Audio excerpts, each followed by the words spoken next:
Mirsa Pangdam II Sriwijaya, Majen TNI Naudi Nurdika, memimpin apel gelar pasukan TNI Kodam II Sriwijaya di lapangan DPRD Sumatera Selatan.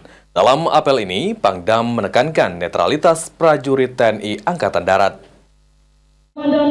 Kepada pimpinan Apel gelaran pasukan Kodam II Sriwijaya digelar di lapangan DPRD Sumatera Selatan, dipimpin langsung oleh Pangdam II Sriwijaya, Majen TNI Naudi Nurdika. Dalam apel ini, Pangdam menegaskan jika seluruh prajurit Kodam telah ditempatkan di titik-titik yang dianggap rawan saat gelaran Pilkada 27 November. Pangdam juga menyampaikan jika pihaknya melakukan penebalan prajurit di titik-titik rawan dengan berkoordinasi dengan pihak kepolisian. Jenderal Bintang 2 TNI Angkatan Darat ini dalam apel gelar pasukan menegaskan kepada seluruh prajurit untuk menjaga netralitas karena salah satu penyebab timbulnya konflik dalam gelaran pemilihan kepala daerah akibat tidak netral. Saya sampaikan, saya cukup berpengalaman, dulu pernah jadi dandim, pernah jadi danrem, 2 kali, kemudian sekarang mengalami pilkada seperti ini.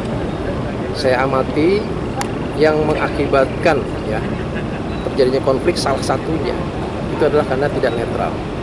Siapa yang tidak netral? Ya penyelenggara, ya TNI, ya Polri. Kalau itu saja tidak netral, itu punya potensi untuk terjadi konflik. Majen TNI Naudi Nurdika bersama seluruh pejabat Kodam II Sriwijaya melakukan telekonferensi dengan korem jajaran serta memeriksa motor yang digunakan oleh anggota Babinsa untuk pelaksanaan pilkada. Firman Hidayat, PAL TV.